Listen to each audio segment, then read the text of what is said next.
Bienvenidos a Bonita Radio. Esto no es un cuento, esta es la verdad. En breves segundos la periodista Carmen Enita Acevedo estará con ustedes. Bonita Radio está disponible en Facebook, Instagram, Twitter, Spotify, Google Podcast, YouTube, iVoox y iTunes. Agradecemos a nuestros auspiciadores: Buen Vecino Café en Bayamón, Arcoop, Cooperativa Abraham Rosa, Vega Coop, de tu lado siempre, Cooperativa Seno Gandía, Solidez y Futuro, Juana Díaz Coop, somos parte de ti. Nuestras transmisiones son viables también gracias al apoyo de ustedes. Pueden enviar sus donativos accediendo a bonitaradio.net. Allí podrán realizar su aportación a través de PayPal o tarjetas de crédito. También pueden realizar su donativo por ATH Móvil Negocios a la Fundación Periodismo 21.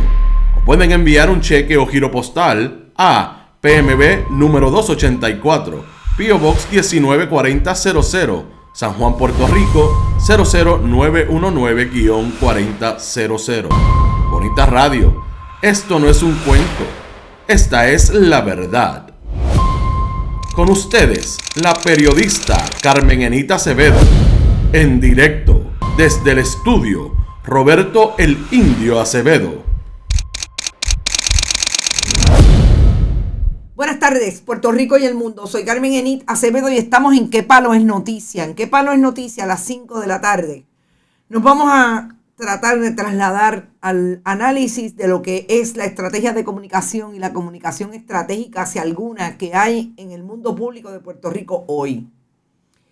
Siempre tratamos con Brenda Reyes Tomasini de hacer análisis porque parecería no importante, pero todo lo que se hace detrás de la institucionalidad, por ejemplo, del gobierno, de la empresa privada, de aquellos actores que tiene la sociedad puertorriqueña desde el mundo público, tiene una estrategia o ausencia de estrategia de comunicación y definitivamente mucha ausencia de comunicación estratégica. Brenda, buenas tardes. Hoy tenemos mucho de qué hablar. Buenas tardes, bonitos y bonitas.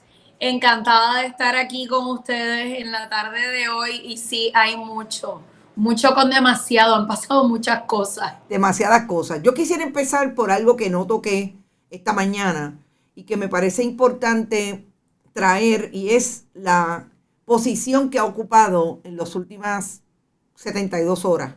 No solamente el tema de la energía y la administración de la distribución y transmisión de energía en Puerto Rico a través de Luma, la privatizadora, sino la posición que ha asumido Jennifer González desde un discurso particular que tiene que ver con "a mí también se me va la luz". Yo pensé en muchas cosas cuando leí ese titular. Por un lado, el posicionamiento de Jennifer González como candidata para el 2024, retando la posibilidad de que así lo quiera hacer el gobernador Pedro Pierluisi. Y también la empatía que trata de causar con decir que ella también es víctima de lo que el país es víctima todos los días. Y esta mañana precisamente, y a esta hora todavía hay mucha más gente sin servicio, habían 37,000 personas por un conflicto de generadores y transmisión, también un conflicto de transmisión en el servicio de energía, y habían ese número de personas sin servicio, ese número de consumidores, cuentas, porque realmente personas son muchas más. Yo te pregunto, porque Jennifer González es la comisionada residente y sabemos que no reside en Puerto Rico.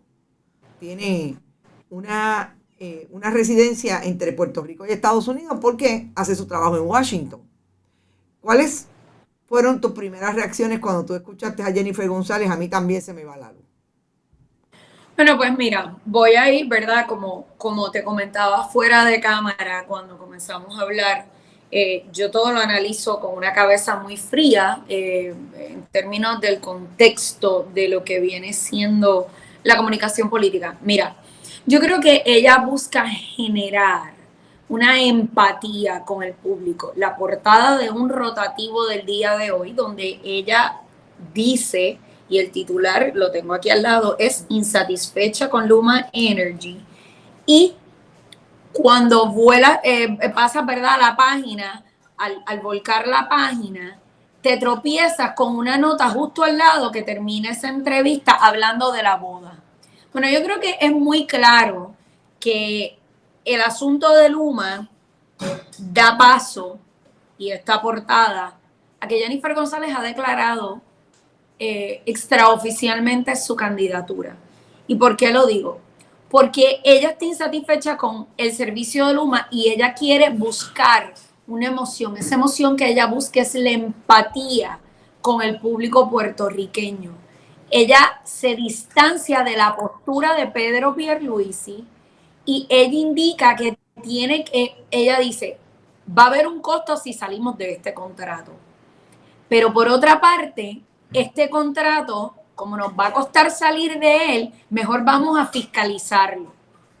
Así que lo que ella hace es que se va lejos de la postura del residente del Palacio de Santa Catalina, que ha estado todo el tiempo insistiendo, aquí nada ha pasado, esta gente está chévere, esta gente, olvídate, ellos son los mejores y ellos son los que saben administrar el sistema eléctrico de Puerto Rico con todo y que a los puertorriqueños se le va la luz a diario.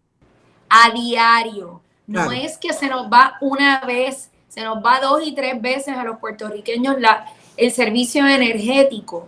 Así que yo creo que ahí tiró raya y se distanció de la postura de Pedro Pierluisi. Es interesante que tú hablas de dos estrategias. Y yo voy primero a la estrategia, que es la que te pregunto, pero tú traes otra. La que yo pregunto tiene que ver con el posicionamiento de Jennifer González desde su estrategia de ese camino hacia la fortaleza.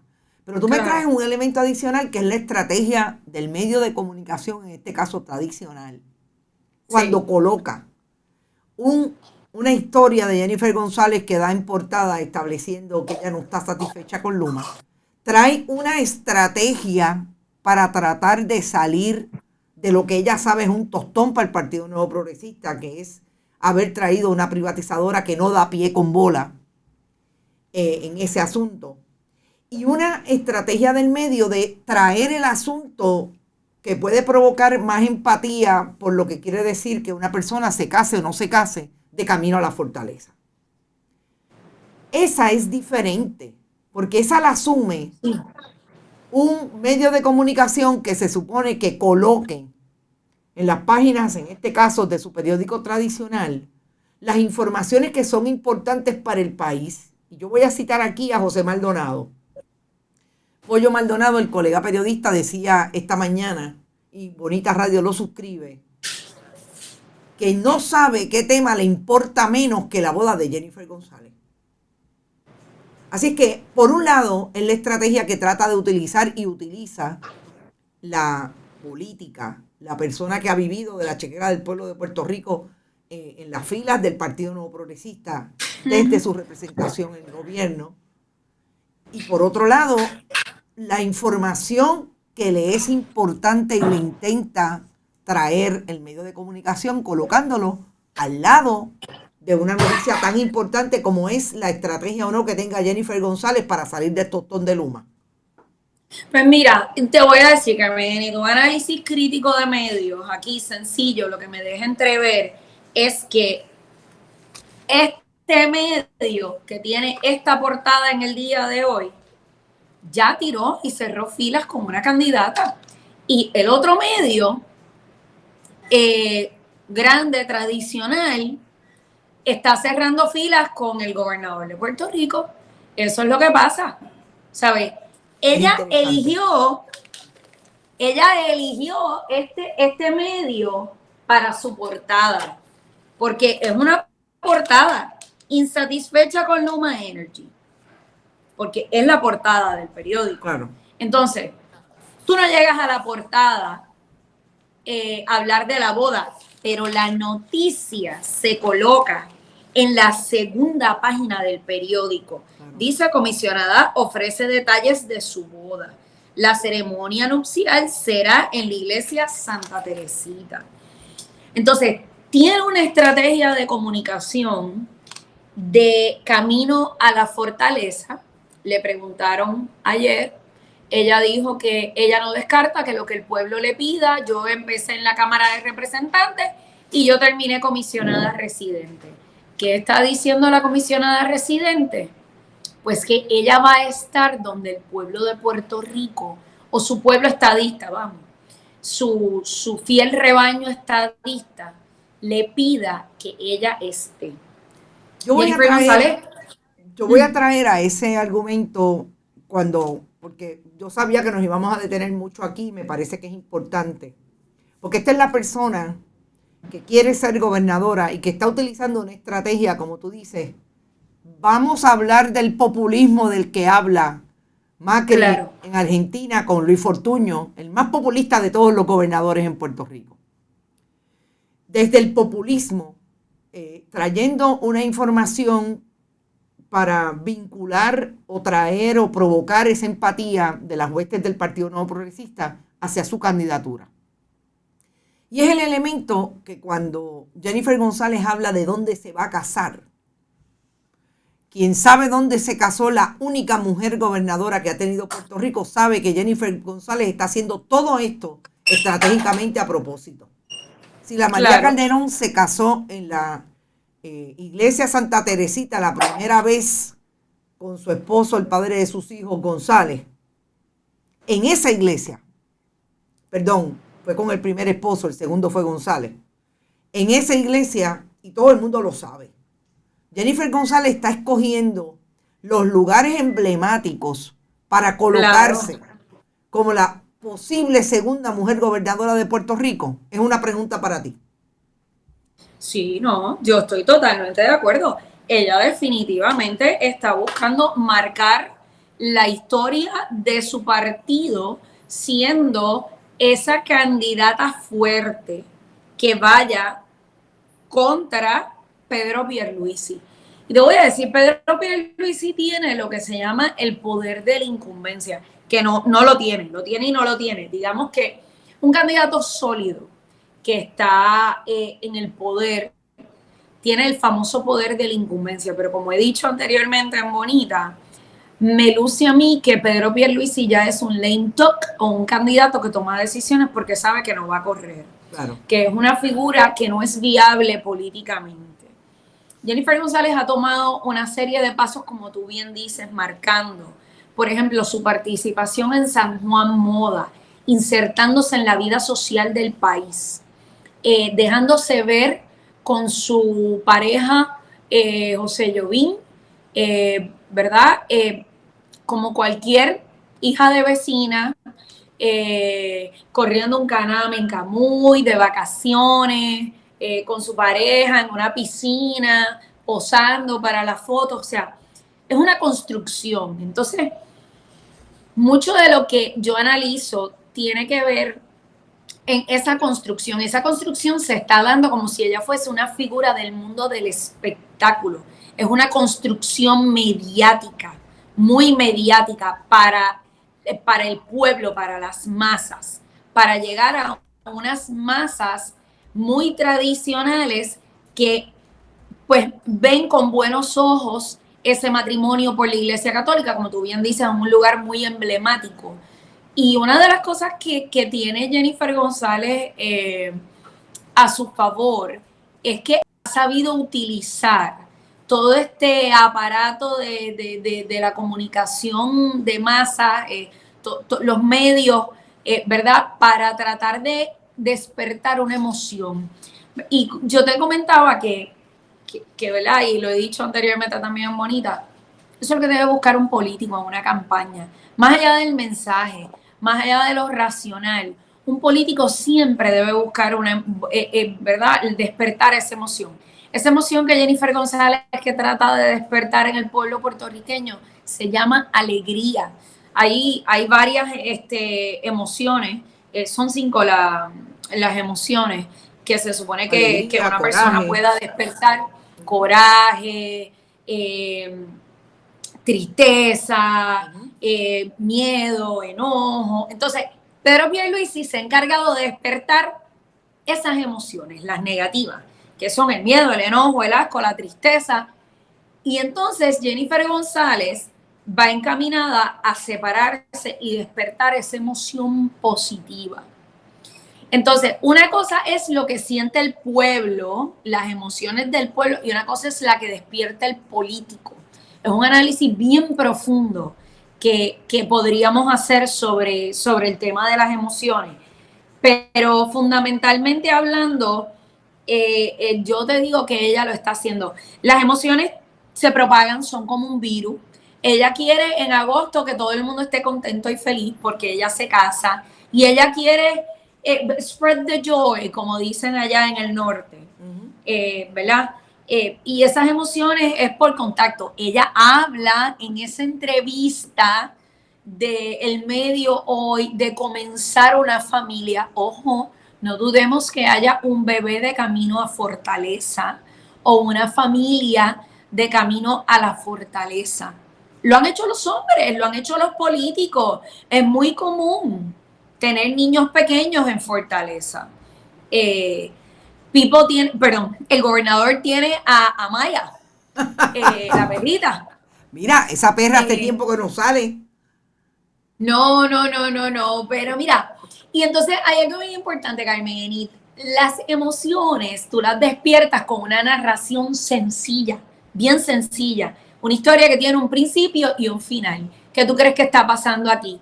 El principio, vimos el romance, ¡ay, se casa! El final, se casó, they lived happily ever after. Es bien sencillo, es bien rudimentario, lo que trata de levantar esa emoción. Y es una emoción muy bien orquestada de camino a la fortaleza. Mira, yo creo que hoy me queda bastante claro con esa historia y sobre todo con esta estructura que está llevando, que tú y yo sabemos que se prepara estratégicamente desde ese esfuerzo de comunicación que hace su gente en campaña con el medio de comunicación. ¿Quién se presta, quién no se presta? Pues eso es otro asunto. Pero bueno, ahí está colocado.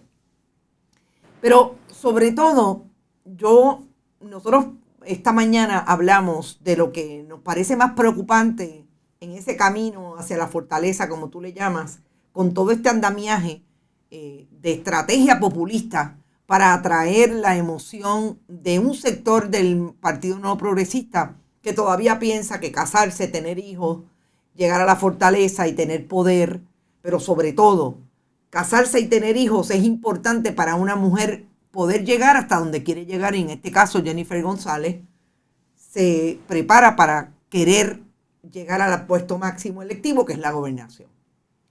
Es el asunto de las armas de fuego en un momento en que el mundo vive perplejo ante lo que está ocurriendo en Estados Unidos con el racismo institucionalizado. Ahí está lo que está pasando incluso con jóvenes niños boricuas de 14 años, que hay policías blancos que los detienen y le ponen un arresto civil hasta cierto punto porque ese día estaba flanco de servicio, porque alegó que le estaba tratando de robar la bicicleta a su hijo. Ahí están los asesinatos múltiples todos los días. El último, el del 4 de julio. Y Jennifer González se declara una persona que favorece la aportación y la liberalización de la ley de armas en Puerto Rico. Y está continuamente poniendo imágenes de ella y de su pareja con esas armas de fuego. ¿No te parece que es un tema contextualizado desde el punto de vista de dónde ella está pensando, incluso en términos populistas? Porque sabemos que hay mucha gente en Puerto Rico que le pueden gustar y favorecen la liberalización de las armas de fuego, pero todavía no hay la crisis que tiene Estados Unidos con relación al uso de las armas de fuego. ¿No te parece que es un contrasentido incluso cuando plantea lo mismo que plantean los republicanos fundamentalistas en Estados Unidos, que están en contra del aborto, pero están en favor de la pena de muerte y del uso liberalizado de las armas? Sí, no, yo creo que ella, más que un contrasentido, aquí hay un doble discurso. El discurso, recuerda que ella tiene dos audiencias. La audiencia fuera de Puerto Rico, su partido republicano, because she is a Cantonian Republican, y la audiencia dentro de Puerto Rico, donde ella está tratando de ganar, como te digo yo, indulgencia, simpatía y empatía, empatizar con unos ciertos sectores de la sociedad. Yo creo que de camino a una candidatura, ella va a tener que modificar un poco sus posturas, sobre todo por la crisis de violencia que vive Puerto Rico. Y no dudes que ella tenga que hacer un cambio en esa postura tan radical sobre el uso de las armas de fuego. Vimos esta semana cómo, ¿verdad? Desgraciadamente hemos tenido feminicidios, hemos tenido múltiples asesinatos. Puerto Rico tiene un grave problema de violencia y ella, Jennifer González, se va a tener que insertar en esa discusión. El que no veo muy insertado en esa discusión es el gobernador de Puerto Rico, a Pedro Pierluisi, porque esta semana él sí indicó que tenía a media hasta las banderas, ¿no? Y eso es una prerrogativa del gobernante, eso en términos de protocolo, es prerrogativa del gobernante. Para mí me hace un sentido hueco que haga eso cuando en Puerto Rico tenemos tantos crímenes y tantos asesinatos y tenemos 2 mujeres que acaban de fallecer trágicamente en manos de una de sus compañeros y otra asesinada por un individuo que laboraba en el mismo lugar de ella. Y lo que veo es que hay una carencia de esa discusión, tanto de ella como del gobernante y de otras figuras, porque vamos a no olvidarnos de los otros actores de la política local, en ese asunto del país violento donde estamos viviendo. No hay. Entonces tenemos a un DMO que de hecho está pidiendo más dinero para su campaña y están haciendo campaña para mover a Puerto Rico como destino turístico, pero no tenemos una campaña para nosotros promover lo seguro dentro de Puerto Rico. Y te traigo por un poquito, ¿verdad? Como colofón de este tema que estamos hablando, el uso de las redes sociales. Ajá. Porque, como te dije, vi que el gobernador pues subió un video del evento del 4 de julio. Las cuentas oficiales del gobierno de Puerto Rico deben utilizarse para comunicar asuntos oficiales bajo unas medidas de información y transparencia. Debe permear la información y la transparencia. Y cada vez más vemos cómo se apropian los jefes de agencia, el mismo gobernador, la hermana del gobernador, que no es una funcionaria electa, que no es una empleada, pero tiene uso de una cuenta de gobierno, se apropian de esas cuentas y escriben lo que les da la gana. Y dicen lo que les da la gana, lo utilizan para propaganda. Ojo, estas son herramientas muy valiosas, son canales. Ojo, los medios sociales no son medios per se, porque usted no está pagando por un servicio, usted no está consumiendo una información que viene de periodistas. Una cosa es un medio independiente con plataforma en redes sociales, pero las redes sociales son un canal de comunicación. Entonces, el utilizar estos canales de comunicación para llevar propaganda no es el mejor uso de las redes sociales, es lo que se conocen los best management practices, pues no vendría siendo eso. Y yo lamento que el gobierno de Puerto Rico no aproveche esta oportunidad tan magnífica que tiene de estar comunicando, porque sí te digo que para estar promoviendo, haciendo uso de la propaganda, chichija, ahí están. Pero ¿dónde está la información? Mira, hasta vi al secretario de Salud los otros días ponerse pico a pico con Fabiola Cruz. Ajá, López Cruz. La epidemióloga se puso pico a pico, entiendo que fue con Fabiola Cruz, y la acusó de que están utilizando los profesionales de la salud, están creando controversias y promoviendo la politiquería. El que está promoviendo la politiquería y se pone con unos ataques muy personalistas es el señor secretario de Salud. Ojo, secretario, las redes sociales no son para que usted esté atacando gente. Usted va a dar una información oficial. Y eso lo debe controlar la gente de prensa y comunicaciones. Debe haber lo que se conoce como un social media manager o un manejador de redes sociales, una persona experta con una preparación académica en el mejor uso de estas herramientas para comunicar. Tiene que haber la creación de un contenido estratégico que vaya vis a vis con la estrategia de comunicación que tenga esa agencia o ese jefe de agencia. Fíjate que estamos hablando de las estrategias que están utilizando, que son unas estrategias que definitivamente se conforman en el siglo XXI con lo que se conoce como una teoría política y una doctrina política, en el caso del populismo y las tendencias de los, sobre todo, líderes latinoamericanos y del mundo, más cercanos a nosotros, los latinoamericanos y los estadounidenses, que tienen que ver con esa posición de tratar de establecer que el discurso de ellos es un discurso que se encuentra y trata de provocar soluciones para la mayor parte de la sociedad. En ese sentido, tratar de ajustar el discurso a las necesidades de aquellas personas que están alrededor de todos los sectores en el pueblo, pero sobre todo los de más necesidad. Y esto me trae a la línea que sigue Luis Fortuño con el ex presidente de Argentina, Macri. Porque esta semana el único medio tradicional que hizo alusión a esto hace un titular que establece que Luis Fortuño y Mauricio Macri están a coro contra el populismo en América Latina.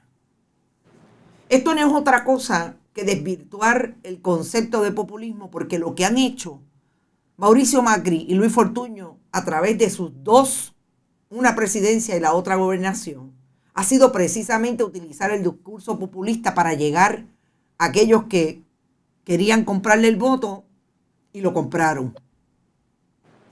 Utilizar los mecanismos de privatización a ultranza después de atender el populismo en sus campañas políticas. No solamente se parecen en las ejecuciones. Mauricio Macri tiene a su haber histórico la deuda más grande que ha tenido el pueblo argentino con los fondos internacionales, con los mecanismos del Banco Internacional, de bancos internacionales.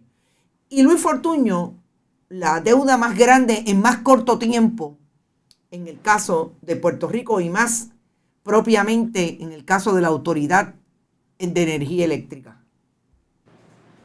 No es casualidad que un periódico que también echa mano de algunos elementos de la América Latina populista y dictatorial en países como Chile traigan ese titular para establecer que Luis Fortuño y Mauricio Macri están juntos a coro en contra del populismo. ¿Dónde tú crees que está la estrategia de Luis Fortuño de traer el tema del populismo para ubicarlo en la izquierda cuando realmente ha sido la derecha quien lo ha utilizado, inclusive él, en contra del desarrollo de los pueblos latinoamericanos? Bueno, mira, yo creo que Luis Fortuño todavía se considera a sí mismo una figura política viable. Vamos a ponerlo ahí. Yo creo que él todavía se considera una figura política viable. Y obviamente pues estamos hablando de la influencia que tiene como expolítico, como exgobernante, para mover ciertas fichas que sean de su beneficio personal. Yo creo que Puerto Rico no puede olvidar la historia de la administración de Luis Fortuño con la famosa Ley 7 y la Ley 70. Yo he escuchado a muchas personas que se han sincerado y me han dicho, yo le di mi voto a Fortuño, pero yo perdí mi empleo. Yo me vi desplazado por mi empleo.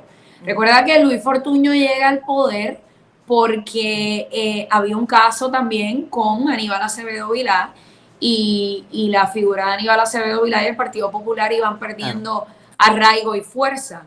Y déjame decirte, no es sorpresivo que el Partido Nuevo Progresista se haya podido mantener más administraciones que el Partido Popular, pues sabemos que la fórmula, ¿no?, del Estado Libre Asociado es una que va en un declive, ¿no?, y es inviable.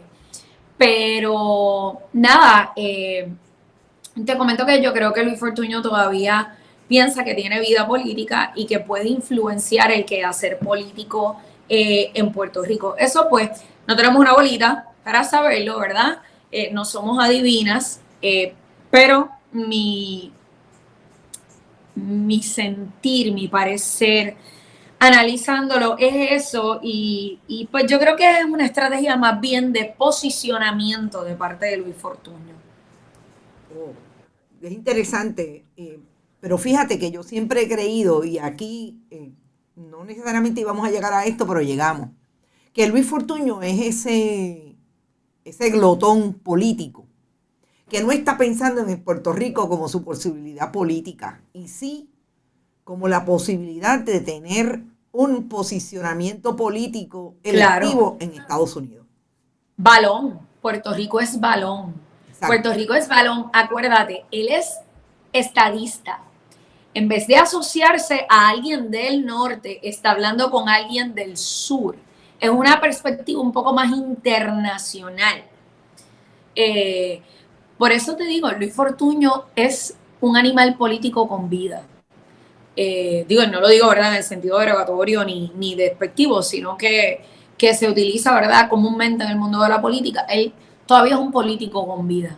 Él busca posicionarse, no necesariamente en Puerto Rico, claro. o puede buscar una posición, tú no sabes si de embajador, una posición en una oficina grande del gobierno de los Estados Unidos, secretario de algo, o ciudadano americano, fue gobernador de Puerto Rico. No sabemos, pero como te digo, para mí toda esta estrategia de Fortuño me tiene un trasunto a posicionamiento. Sí, yo estaría de acuerdo y me parece todavía más importante cuando la figura de Pedro Pierluisi está altamente deteriorada como gobernador del 32%. Jennifer González hace unos pininos muy dirigidos, como bien hablamos, para tratar de quedarse con esa candidatura, pero utilizando no solamente el populismo desde el punto de vista económico y lo que la gente quiere escuchar por estar en una necesidad brutal, sobre todo cuando habla de los servicios esenciales, también desde esa posibilidad de darle elementos a la gente de que con un arma se pueden defender de la criminalidad y sobre todo echando mano del fundamentalismo religioso. Porque no hay duda de que el Partido Nuevo Progresista piensa que es con el fundamentalismo religioso organizado, con esas iglesias que están desarrollando un cristianismo excluyente, homofóbico, limitante, pero sobre todo hostil contra todo lo que no sea lo que ellos postulan. Discurso de odio. Es un discurso de odio, gracias. Ellos piensan que con esa gente van a ganar y ahí es que se está ubicando Jennifer González.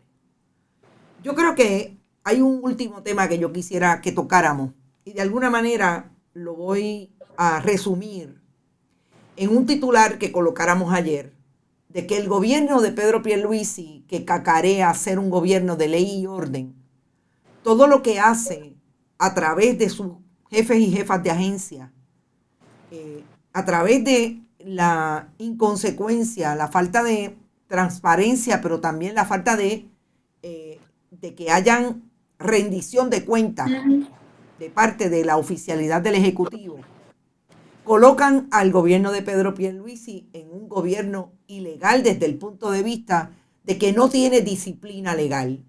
Sobre todo cuando es la Constitución de Puerto Rico la que le dice o no le dice a un jefe de agencia cómo cumplir con su misión y su visión alrededor de la constitucionalidad y la institucionalidad de las diferentes agencias.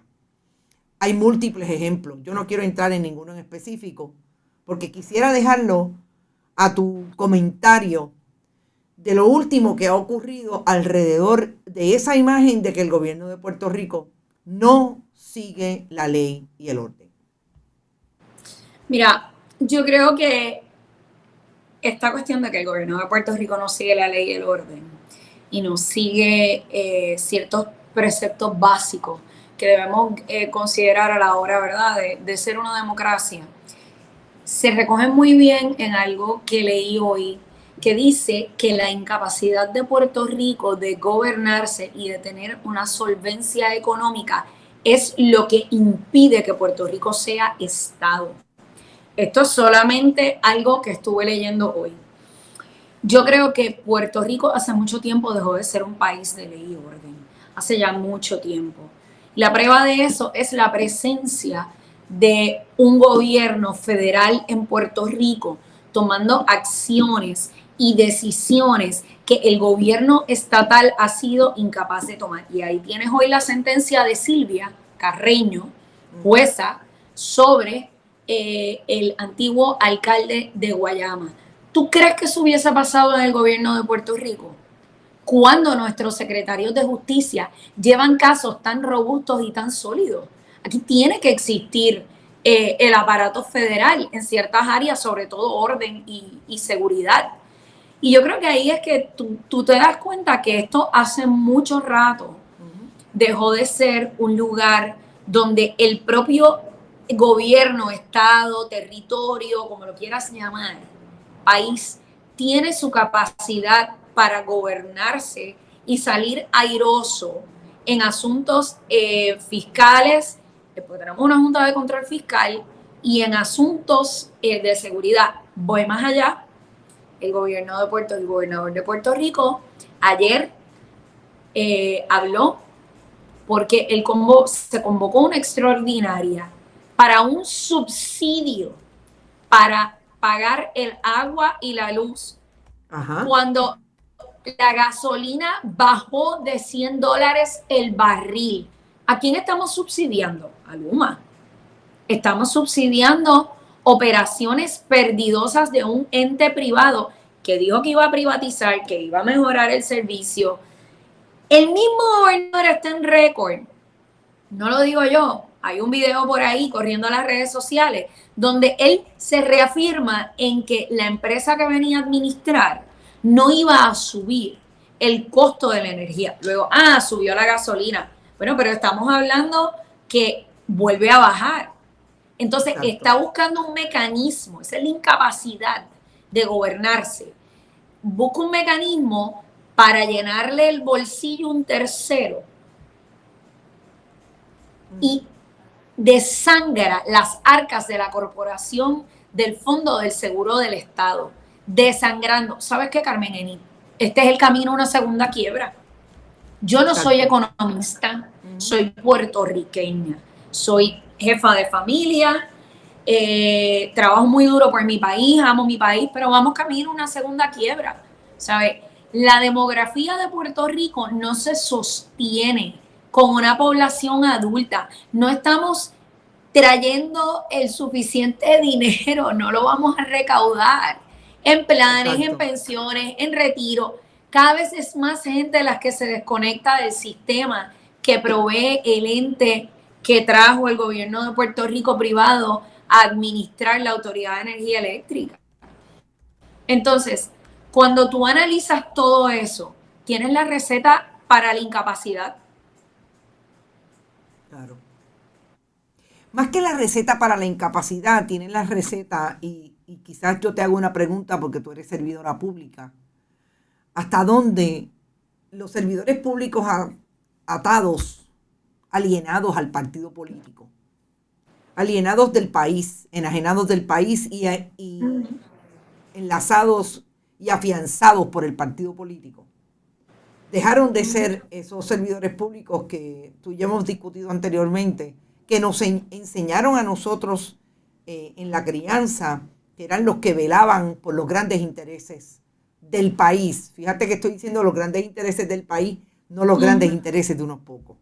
¿Hasta dónde estamos mirando y estamos detenidos y detenidas como país con una plantilla de servidores públicos que no les importa otra cosa que no sea el partido político y el político que los trajo al servicio público?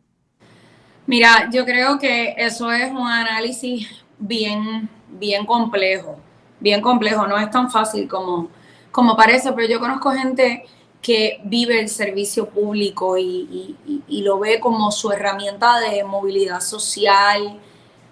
También está, como tú dices, mira el caso de Héctor Joaquín, lo mueven de una agencia a otra, de educación a carretera y desplazan a un ingeniero que sabe, que está ahí y que es un conocedor del tema y traen a un balón político y lo insertan.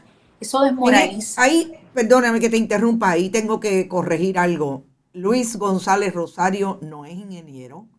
Luis González Rosario es auditor, trabajaba en la Autoridad de Carreteras y es el subsecretario, o era el subsecretario del Departamento de Transportación y Obras Públicas.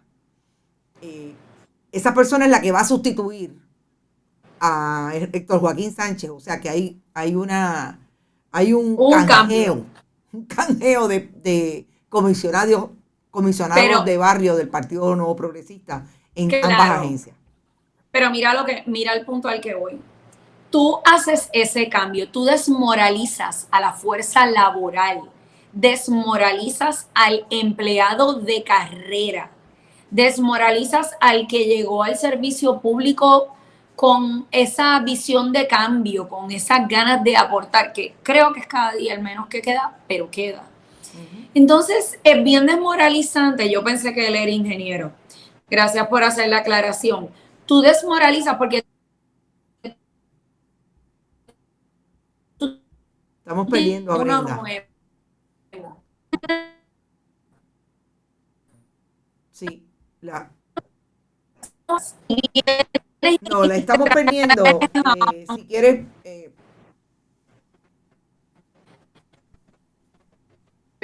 escucha. Le voy a pedir a Verónica que desconecte a Brenda y la vuelva a conectar, porque en efecto hay problemas y quisiera que ella nos diera una línea alrededor de lo que estamos hablando de los servidores públicos. Y yo me refiero específicamente, Verónica, puedes retirarla y volverla a traer porque es un problema de conexión. Yo me refiero a los servidores públicos que obviamente están en el servicio público de confianza. Yo estoy segura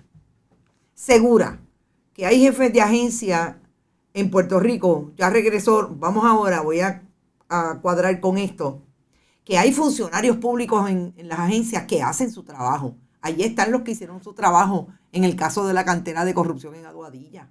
Ahí están los que están más callados, porque están mucho más callados los de la Autoridad de Acueductos y Alcantarillado, pero hicieron su trabajo y están haciendo su trabajo en las diferentes agencias. Yo me refiero a los jefes de agencia, a los que todos los días le mienten al país a través de los medios de comunicación, cuando hablan con los medios de comunicación con los que pueden hablar para mentirles e insistir en la mentira. Claro, no los cuestionan. Eso es otro cuento. Brenda.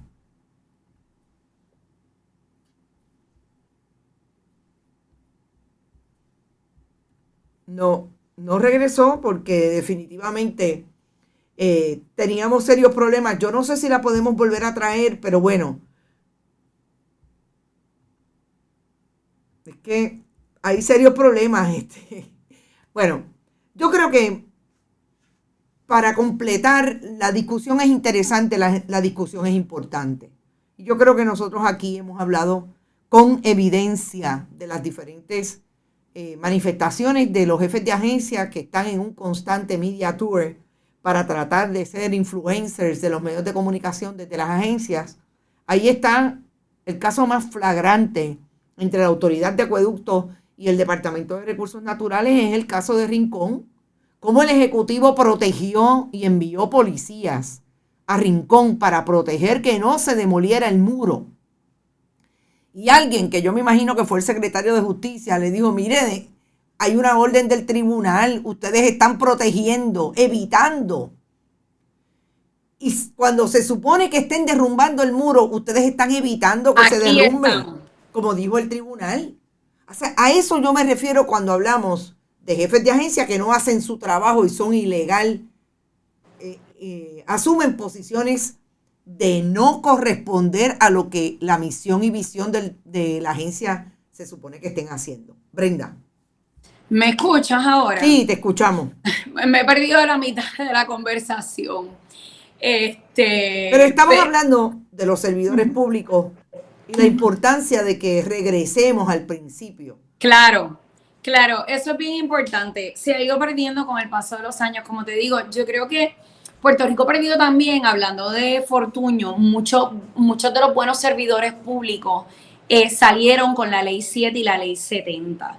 Y doy fe de eso porque yo perdí grandes aliados en agencias estatales y sobre todo por lo que te decía, los cambios de jefes de agencia o de personal, ese cambio desmoraliza al empleado. Y más allá de desmoralizarlo, es que te cambia toda la planificación estratégica que tú tenías con relación a una serie de proyectos. Adicional a todo eso, de todo este personal de confianza que entra y desmoraliza y cambia, hay algo bien importante. Es que el gobierno de Puerto Rico nunca ha hecho el ejercicio de coger el conocimiento del que se va para transferirlo al nuevo. No hay lo que se llama la transferencia de conocimiento. Y eso es bien importante en una organización, sea gobierno, sea una ONG, sea en una empresa privada, la transferencia de conocimiento. Y yo entiendo que eso ha sido una de las grandes fallas del servicio público en Puerto Rico, esa transferencia de conocimiento. Hay una dejadez muy grande. Yo puedo dar fe como servidor público, yo tengo una vocación y un compromiso que todo el que me conoce sabe que es mi pasión. Lo vivo, me desvivo, porque yo pienso que tenemos que tener algo más allá en la vida que ir a ese lugar donde nos ganamos un salario y hacemos unas tareas. Tiene que haber una razón de ser, esa felicidad de servir al otro. Entonces yo creo que eso es parte de lo que se ha ido perdiendo y como te digo, según desmoralizantes son estos cambios, la falta de transferencia de conocimiento, la falta de recursos tan necesaria, la falta de recursos, mira a los maestros en el sistema educativo del país. Entonces, comunicar, yo creo que para cualquier gobernante, sea azul, rojo, verde, amarillo, violeta, del color que sea, que llegue al poder, uno de sus grandes retos es entusiasmar y devolver ese lustre a lo que es el servicio público de antaño. Claro. Muchos casos de corrupción, por lo que hablamos, la incapacidad del Estado de gobernarse. Mire ese alcalde que hoy recibe una sentencia de 30 meses, entiendo. 30 meses, el antiguo alcalde de Guayama. Entonces, ¿qué comunica eso? Llegaste los otros días, te comenzaste a servir de las arcas del pueblo de Puerto Rico y lo que dejas es una estela de desolación, una estela de malos manejos turbios, de gente que trajo, la sembró. O sea, eso es lo que desmotiva a la gente a entrar al servicio público. Y otra cosa, Carmen Enid, o sea, yo creo que la paga en el servicio público, pues como es tan ínfima, mucha gente va, toma la experiencia y luego se mueve al sector privado. Y conozco mucha gente que lo ha hecho así. Están 5 o 10 años y rapiditos, en esos 5 o 10 años se mueven al sector privado, porque claro, el sector privado gana mucho trayendo a alguien del servicio público que conoce cómo manejarse en ese entramado burocrático tan difícil que es el sistema del gobierno. Bueno, Brenda, yo creo que la conversación queda aquí con expectativas de que podamos ampliarla la semana que viene porque tendremos mucha más información. Gracias como siempre y será hasta el próximo jueves cuando tengamos más de estrategia de comunicación y comunicación estratégica. Buenas tardes a todos, bonitos y bonitas, buen fin de semana y con cautela ese fin de semana por ahí. Así lo hacemos. Bueno, yo me despido también. Recuerden que estamos en bonitasradio.net, que ahí usted puede ver todos nuestros productos y también puede donar a través de PayPal, tarjetas de crédito. Pueden hacerlo a través de la Fundación Periodismo 21 en su ATH móvil. La Fundación recibe cheques o giros postales a nombre de la Fundación PMB 284, P.O. Box 19-4000, San Juan, Puerto Rico 00919-4000. Gracias por estar. Recuerden que siempre estamos apoyados por Buen Vecino Café, por las cooperativas Manuel Seno Gandía, Juana Díaz Coop y Vega Alta Coop. Nos vemos mañana a las 8 de la mañana, que es otro día, cuando tengamos más noticias con café. Hasta mañana.